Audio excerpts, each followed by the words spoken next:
Bismillahirrahmanirrahim. Assalamualaikum warahmatullahi wabarakatuh. Waalaikumsalam warahmatullahi wabarakatuh. Jamaah. Yeah. Oh jamaah. Yeah. Alhamdulillah.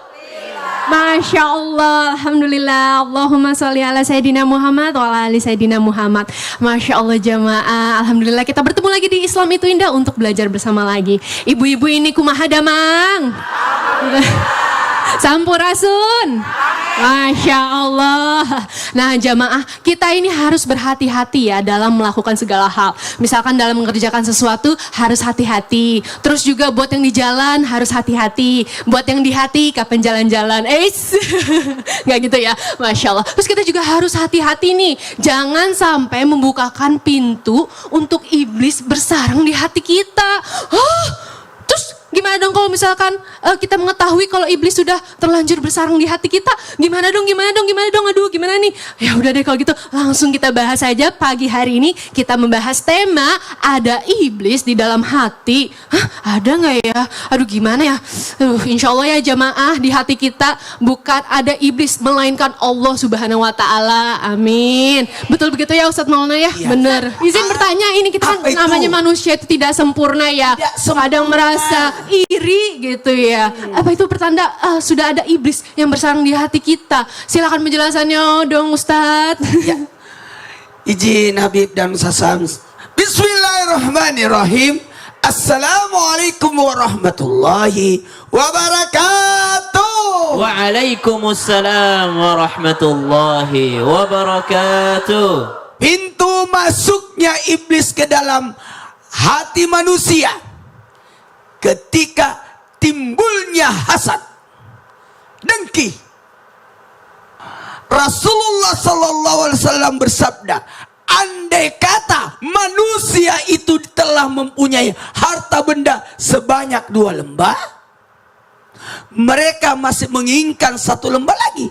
Tidak ada yang dapat mengisi perutnya sampai penuh, melainkan hanya tanah yang dimasukkan nini kematiannya. Tanah maksudnya sudah mati. Dan Allah menerima tobatnya orang yang telah bertobat padanya. Dengarkan. Iri hati, dengki, rakus itu juga membuat manusia gampang dimasuki setan, iblis di dalam apanya? Hatinya. Maka tanamkan rasa syukur, tanamkan introspeksi.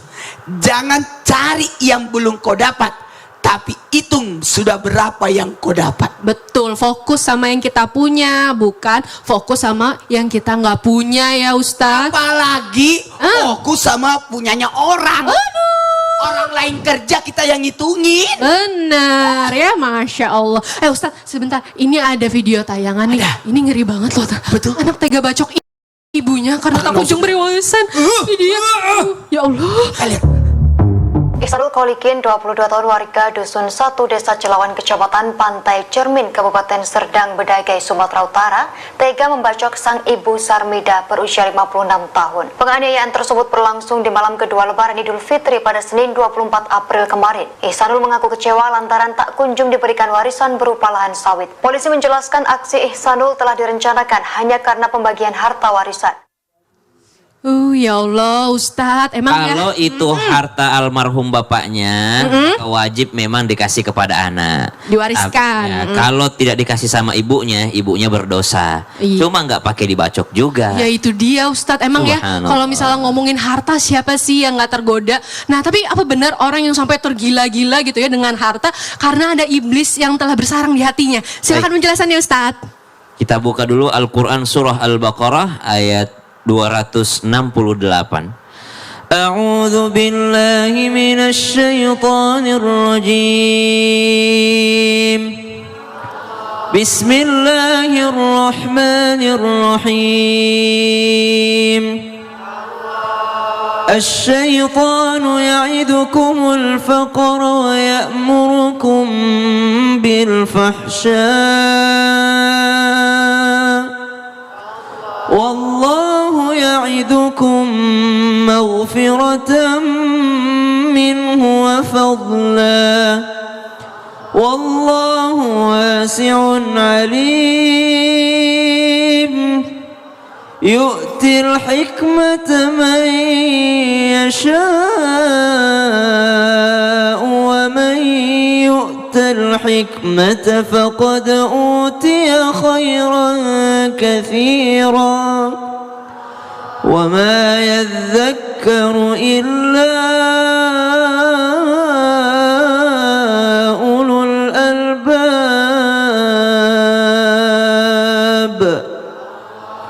Asyaitanu ya'idukumul faqr. Setan itu membisikkan, memerintahkan, menakut-nakuti, membuat engkau gelisah, membuatmu khawatir akan kefakiran. Dibuat takut miskin, dibuat kalau enggak ku bacok emakku nih, enggak dapat aku warisan. Kalau enggak mati dia nih, enggak ada hartaku. Mesti mati dulu emakku nih baru aku dapat harta. Subhanallah. Bisikan dari mana? Bisikan dari syaitan. Atau lebih parah daripada itu, bukan dibisik lagi, tapi memang sudah bersemayam di hatinya. Ada syaitan di dalam hatinya, ada iblis di dalam hatinya. Kenapa? Karena senantiasa takut miskin, akhirnya menggunakan segala cara untuk mendapatkan kekayaan. Wa ya'murukum bil fahsya, sehingga kalau udah takut miskin, setan dengan mudah memerintahkannya berlaku kekejian, kemungkaran, berlaku sesuatu yang sangat dibenci oleh Allah Subhanahu wa taala. Solusinya, wallahu ya'idukum maghfiratan minhu wa fadla. Justru Allah memerintahkan kepadanya, kepada manusia agar kembali kepadanya, memohon ampunan dan mencari karunia Allah Subhanahu wa taala.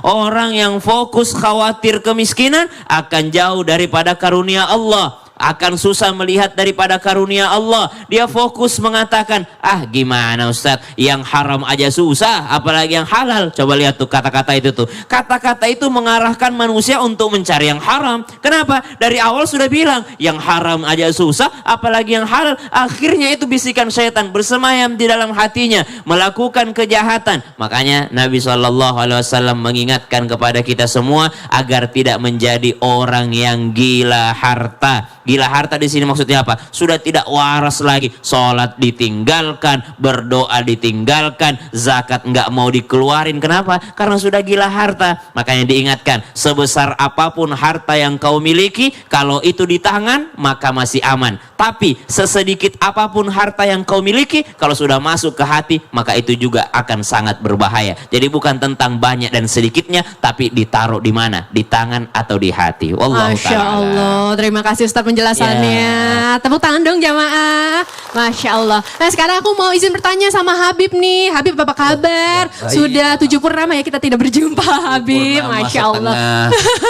Habib izin bertanya dong. Sering kali ya kita sebagai manusia tuh gampang banget merasa suzon baik terhadap manusia maupun terhadap Allah ya.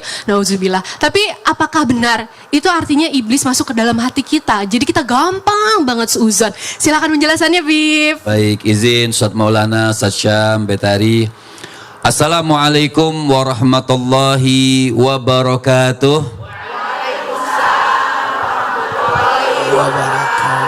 Allahumma salli ala Sayyidina Muhammadin wa ala ali Sayyidina Muhammad. Dhan. Al-Imam Ghazali mengatakan wa'lam anna su'adhan haram. Al-Imam Ghazali mengatakan sesungguhnya ketahuilah bahwasanya orang yang punya prasangka buruk hukumnya haram. An-Nabi SAW, baginda Nabi besar Muhammad SAW, beliau mengatakan khaslatani laisa fawqahuma minal khair husnudzan billah wa husnudzan liibadillah.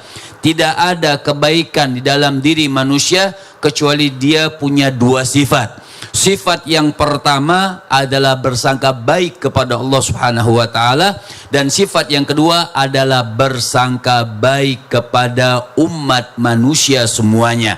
Orang yang punya sifat buruk berarti dia punya sifat iblis di dalam hatinya. Orang yang punya sifat bersangka buruk kepada seseorang berarti dia punya sifat iblis, menyimpan iblis di dalam hatinya. Iblis masuk ke dalam hatinya. Lihat, fa Nabi SAW, maka Nabi mengatakan iyyakum wadhan. Rasul SAW mengatakan fa inna dhanna akdzabul hadits. Nabi mengatakan hati-hati kalian tentang sangkaan. Artinya ini juga sangkaan yang buruk. Fa inna dhanna akdzabul hadits. Karena Rasul mengatakan sesungguhnya sangkaan buruk itu adalah perkataan-perkataan yang paling dusta. Maka Nabi SAW mengatakan, makanya wala tahassasu wala tabaghadu wala tadabaru wa kunu ibadallahi ikhwanan. Ini nasihat daripada Nabi SAW. Jangan kalian saling menipu, jangan kalian saling tajassas,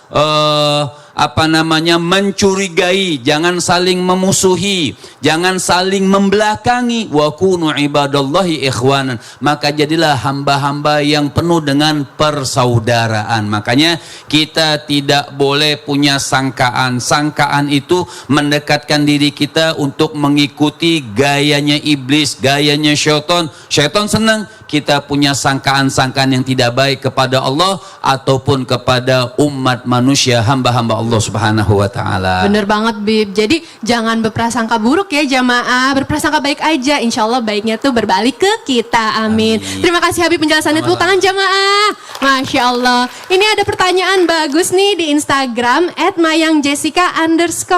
Assalamualaikum Ustadz Maulana. Benarkah iblis yang bersarang di hati seseorang bisa semakin lama semakin besar? Wah, bisa nggak ya? Bisa nggak ya? Bisa lah. Kalau dia jarang baca Quran, jarang dengar kajian, makanya hati-hati. Setelah yang satu ini saya akan sampaikan, ternyata ada setan, ada iblis di hati. Jangan kemana-mana, tetap di Islam itu indah. Jamaah, oh jamaah. Alhamdulillah.